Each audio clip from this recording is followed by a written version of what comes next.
रहीम अस्सलाम वालेकुम रहमतुल्लाहि व बरकातुहू। आज हम करेंगे exercise 1B question number 11। Determine whether each of the following statement is true और false. If is it true explain your reasoning, if it is false give your counter example. A part में आपके पास statement given है, if 6 is a multiple of a number. आपने firstly half statement के according कोई number let करना है जिसका 6 मल्टीपल हो, मतलब आपने उस नंबर पर 6 को क्या करना है, ट्रू प्रूव करना है, हाफ स्टेटमेंट को ट्रू प्रूव करना है। ठीक है, यहाँ पे आपके पास नंबर हमने लेट करना है। फर्स्टली नंबर क्या है हमारे पास, फॉर एग्जांपल हम लेट कर लेते हैं 6 है। 6 के मल्टीपल्स यहाँ पे आपके पास गिवन है 6, 12, 18, 24 and up to so on. Then आपने देखना है 12 is also a multiple of that number. तो जो आपने नंबर लेट किया है उसके मल्टीपल्स अगर आपने लिखे हैं तो उसमें 12 भी मौजूद होना चाहिए। तो यहाँ पे आप देखते हो कि यहाँ पे 6 के मल्टीपल्स में 12 मौजूद है। जब मौजूद है तो आप क्या करोगे, यहाँ पे लिख दोगे true, because 6 is a multiple of a number 6 then and 12 is also a multiple of 6। तो आपने इसको ट्रू प्रूव कर दिया। आप 6 के अलावा कोई और भी एग्जांपल ले सकते हो जिसमें फर्स्टली आपने देखना है कि उसके मल्टीपल्स में 6 आता हो, फिर देखना है कि उसके मल्टीपल्स में 12 मौजूद हो।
Question number 11 C part. C part की स्टेटमेंट में गिवन है, if 18 is a multiple of a number then 18 is divisible by that number. के अगर हम 18 को उस नंबर से डिवाइड करते हैं तो क्या होगा कि वो डिविजिबल हो जाएगा। अब आपने फर्स्ट हाफ के अकॉर्डिंग कोई नंबर लेट करना है जिसका 18 मल्टीपल हो। तो यहाँ हमने लेट कर लिया 6, आप कोई और भी नंबर लेट कर सकते हैं जिसका 18 मल्टीपल हो। तो यहाँ पे क्या है, 6, 12, 18, 24 अप टू सो ऑन क्या है, उसके मल्टीपल्स हैं 6 के। तो आपने फर्स्ट हाफ स्टेटमेंट के अकॉर्डिंग उसको ट्रू प्रूव कर दिया, उसके मल्टीपल्स में 18 मौजूद है। Then 18 is divisible by that number. तो 18 को अगर हम उस नंबर से मल्टीप्लाई करते हैं, जैसे 18 को डिवाइड करते हैं 6 पर, तो आपने देखना है वो नंबर डिवाइड हो जाता है, डिविजिबल हो जाता है। तो 18 को जब 6 पे डिवाइड करेंगे तो हमारे पास आंसर आता है 3। इट मीन्स ये डिविजिबल हो गया। तो यहाँ पे हम क्या लिख देंगे, true, because 18 is a multiple of 6 and 18 is divisible bye 6। 11 last part, D part. If m is the LCM of p and q, p and q यहाँ पे कोई भी नंबर हो सकते हैं, आप कुछ भी लेट कर सकते हैं, कोई भी नंबर लेट कर सकते हैं यहाँ पे p एंड q की जगह पे। और m क्या है, उसका एलसीएम है, मतलब एलसीएम को m से रिप्रेजेंट किया गया है। Then m is divisible by both p and q के, मतलब एलसीएम को आप p एंड q किसी भी नंबर से p और q की जो भी आपने वैल्यू लेट की होगी आप उससे डिवाइड करोगे तो वो डिविजिबल होगा। अब यहाँ पे हमने लेट कर लिया कि p क्या है, 2 है, q क्या है, 4 है। तो यहाँ पे अगर आप एलसीएम लेते हो p एंड q, मतलब 2 एंड 4 का एलसीएम लेते हो, 2 1 जा 2, 2 2 जा 4। अगेन 2 के टेबल से किया, 2 1 एज इट इज, 2 1 जा 2 आ गया। तो यहाँ पे दोनों को मल्टीप्लाई करेंगे तो हमारे पास एलसीएम क्या आ गया, 4 आ गया। तो अब उसने क्या बोला है, फर्स्टली आपने एलसीएम फाइंड करना था, सेकेंडली आपने क्या करना है, m is divisible by both p and q, मतलब जो एलसीएम की वैल्यू आई है, जैसे 4 आई है तो आप अगर p की वैल्यू से डिवाइड करते हो, p की वैल्यू हमारे पास है 2, अगर आप 4 को 2 पे डिवाइड करते हो आंसर आता है 2, मतलब डिविजिबल है। उसी तरह अगर आप 4 को q की वैल्यू से डिवाइड करते हो, मतलब कि 4 से डिवाइड करते हो तो आंसर आता है 1। इट मींस एलसीएम को अगर हम p एंड q की वैल्यू से डिवाइड करेंगे तो हमारे पास आंसर जो आएगा वो डिविजिबल होगा। तो यहाँ पे हमने लिख दिया true because m is divisible by both p and q। Number 12 exercise 1b, Kate wishes to cut some squares from a Vanguard sheet, length of 64 cm and breadth of 48 cm। यहाँ पे एक Vanguard sheet है, उसकी length और breath उसने दे दी हुई है और उसने कहा है she likes the squares to be as big as possible, मतलब उस Vanguard sheet को वो कट करना चाहती है squares में as big as possible, जितने भी उस Vanguard sheet के squares कट हो सकते हैं वो उसको कट करना चाहती है, लेकिन कोई भी शीट लास्ट पे लेफ्ट ओवर नहीं होनी चाहिए, एक्स्ट्रा नहीं होनी चाहिए। तो आई पार्ट में क्या लिखा हुआ है, what is the length of each square, कि हर एक स्क्वायर की आपने बतानी है कि उसकी लेंथ कितनी होगी। तो यहाँ पे हम स्टार्टिंग में क्या करते हैं, लेंथ और ब्रेथ लिख देते हैं जो Vanguard शीट की उसने गिवन है, दी हुई है हमें 64 सेंटीमीटर है and breadth is equal to 48 centimetre. Next हमने क्या करना है, जब हमने लेंथ फाइंड करनी हो किसी भी स्क्वायर की या Vanguard शीट है, कोई भी शीट है, हम उसको स्क्वायर्स में कट करना चाहते हैं, हम उसकी क्या फाइंड करते हैं, लेंथ फाइंड करते हैं। तो उसके लिए आपने हमेशा क्या करना है, HCF फाइंड करना है। तो HCF यहाँ पे हम फाइंड कर लेते हैं 64 एंड 48 का, दोनों ही क्या है, इवन नंबर्स हैं। इट मींस ये 2 के टेबल पे डिविजिबल होंगे, 2 3 6, 2 2 4 एंड 2 2 4, 2 4 8। अगेन इवन नंबर्स हैं, अगेन 2 पे डिविजिबल हो जाएंगे, 2 1 2, 1 रिमाइंडर है, रिमाइंडर जब 2 के साथ अटैच होगा तो 12 बन गया, 2 6 12। उसी तरह 2 1 2, 2 2 4, अगेन 2 के टेबल पे डिविजिबल होंगे, 2 8 16 and 2 6 12, 2 4 8, 2 3 6।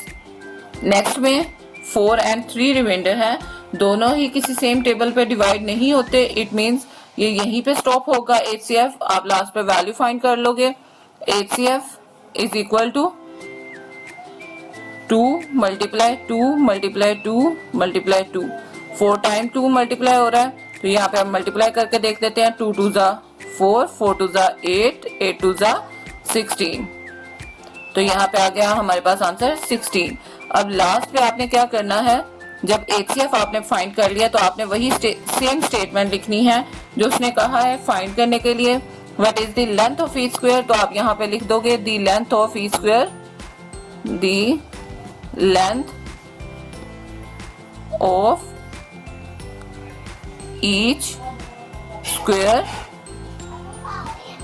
The length of each square लिख दिया। उसके बाद आपने उसका आंसर फाइंड करना है, जैसे 16 है तो आप इधर लिख दोगे 16 सेंटीमीटर।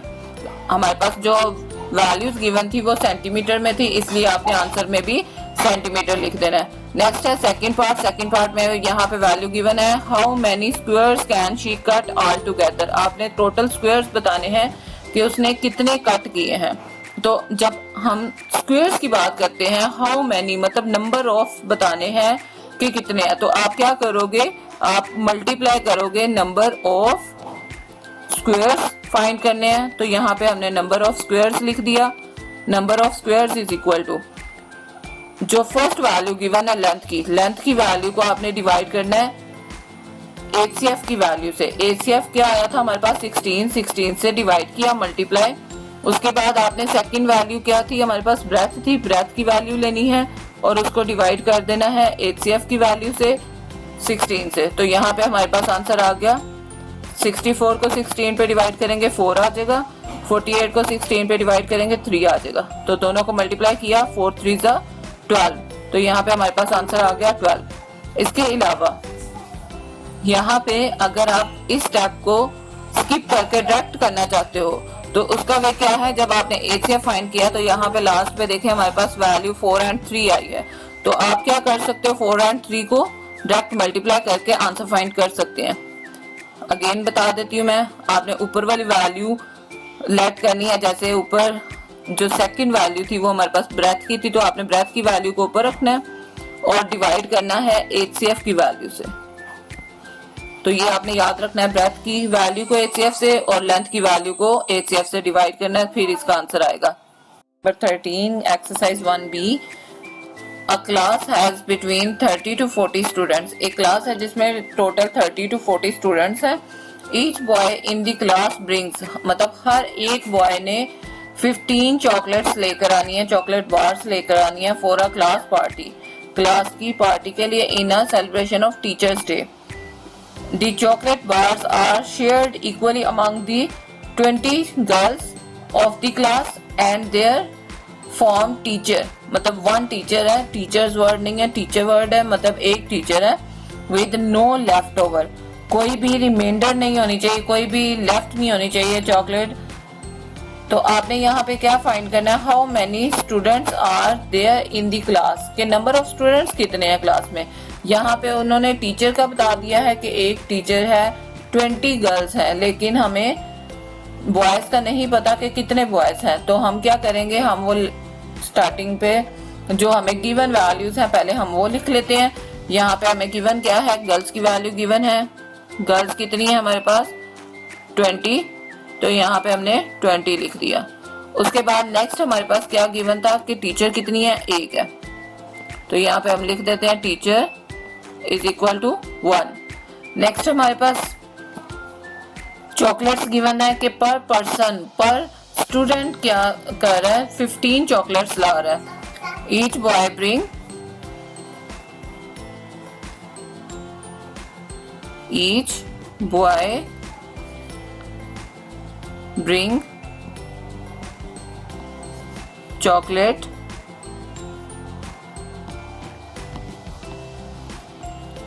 Is equal to 15। तो 15 चॉकलेट ईच बॉय ला रहा है, लेकिन हमें बॉय का नहीं पता कितने बॉय हैं, तो वो हम लेट कर लेते हैं, लेट कि boys is equal to n है।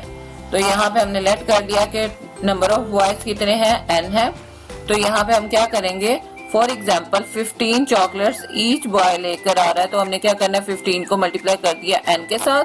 तो 15 के यहाँ पे आपने फैक्टर्स देखने हैं, 15 के फैक्टर्स क्या हैं, 3 multiply 5 multiply n, n as it is आ जाएगा, और 15 के फैक्टर्स क्या हो गए, 3 and 5।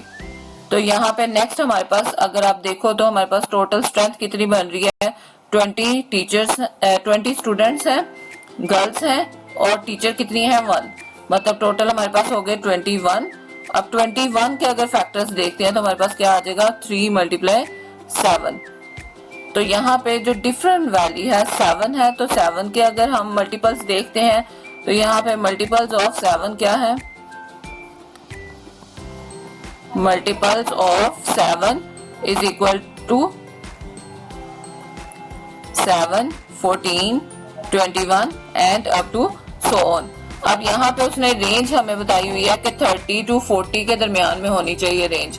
तो 30 to 40 के दरमियान में क्या होगी, यहाँ पे हम देख लेते हैं 30 to 40 है रेंज हमारे पास। तो हमने क्या करना है, हमने फर्स्ट हमारे पास गर्ल्स मौजूद है, तो गर्ल्स अगर 20 है तो अगर उसमें हम फर्स्ट वैल्यू 7 ऐड करते हैं तो यहाँ पे टोटल हो जाता है 27, जो इस रेंज के अंदर नहीं आ रहे। तो हमने नेक्स्ट क्या करना है, हमने 20 में अगर हम प्लस करते हैं, मतलब गर्ल्स में अगर हम 14 बॉयज ऐड करते हैं तो यहाँ पे हमारे पास हो जाएंगे 34, तो वो इस रेंज के अंदर आ रही है वैल्यू। लेकिन अगर हम नेक्स्ट भी एक देख लेते हैं 20 प्लस 21, तो यहाँ पे आ जाएगा 41। इट मीन्स 41 भी उस रेंज के अंदर नहीं आ रहे, तो हमारे पास बॉयज की वैल्यू क्या आ गई, 14। तो यहाँ पे हमने लिख दिया बॉयज, जो कि हमने n लेट किए थे, तो कितने आ गए 14। तो टोटल स्टूडेंट्स अगर हम फाइंड करते हैं, टोटल स्टूडेंट्स, तो गर्ल्स प्लस बॉयज है, तो यहाँ पे हम ऐड कर लेते हैं, गर्ल्स हमारे पास थी 20 प्लस बॉयज हमारे पास कितने हैं 14, तो नंबर ऑफ स्टूडेंट्स कितने आ गए 34। 3 बी पार्ट, सेकंड पार्ट इसका, how many chocolate bars does their form teacher receive, कि मतलब टोटल कितनी टीचर ने चॉकलेट्स जो हैं वो रिसीव की हैं। तो यहाँ पे आपने क्या करना है, हाउ मैनी की जगह लिखना है नंबर ऑफ चॉकलेट बार्स। तो यहाँ पे ये आपने पूरी लाइन, यहाँ पे ये लास्ट तक फुल लाइन आपने राइट कर लेनी है। उसके बाद यहाँ पे आपके पास क्या गिवन है, 15 चॉकलेट्स थी और टोटल नंबर ऑफ स्टूडेंट्स हमने कितने फाइंड किए हैं, जो बॉयज चॉकलेट ड्रिंक्स कर रहे थे, लेकर आ रहे थे, कितने थे 14। आपने 15 को 14 से मल्टीप्लाई करना है और नेक्स्ट पे ये 21 टोटल पर्सन्स में डिवाइड हो रही थी, मतलब 20 गर्ल्स थी और 1 क्या थी, टीचर थी, तो टोटल 21 पर्सन्स हो गए। तो आपने इसको 21 पे डिवाइड कर देना है। जब आपने डिवाइड किया तो लास्ट पे हमारे पास आंसर क्या आ जाता है 10। इट मीन्स हर पर्सन को कितनी मिली, 10 चॉकलेट्स मिली। स्टेटमेंट गिवन है, Michael is an art elective programme student who is working on an assignment. He plans to cover a rectangular sheet of paper of dimensions 126 centimetre by 108 centimetre. हमारे पास dimensions given है 126 centimetre by 108 centimetre with identical square pattern. अब यहाँ पे आई part में आपने find करना है what is the least number of square patterns that could be formed on a sheet of paper. आपसे मैंने बताया था पहले क्वेश्चन में, क्वेश्चन नंबर 12 में, कि जहां पे हमने स्क्वायर पैटर्न्स फाइंड करने होते हैं वहां पे आप हमेशा क्या करोगे, HCF फाइंड करोगे। तो यहाँ पे हमने HCF फाइंड कर लिया 108 और 126 का। सबसे फर्स्ट वैल्यू 126 है तो आप 126 को पहले लिखोगे, फिर 108 को लिखोगे। दोनों ही इवन नंबर्स हैं तो आप क्या करोगे, 2 पे डिवाइड करोगे, because both are divisible by 2। 126 को जब आप 2 पे डिवाइड करोगे तो 63 आएगा। उसके बाद 108 को जब करोगे तो 54 आएगा। अब यहाँ पे आपके पास एक नंबर इवन है और एक नंबर क्या है, ओड है। तो आप क्या करोगे, 3 के टेबल से डिवाइड करके चेक करोगे तो दोनों ही डिविजिबल हो जाते हैं। तो 63 डिवाइडेड बाय 3 करेंगे तो 21 आंसर आएगा।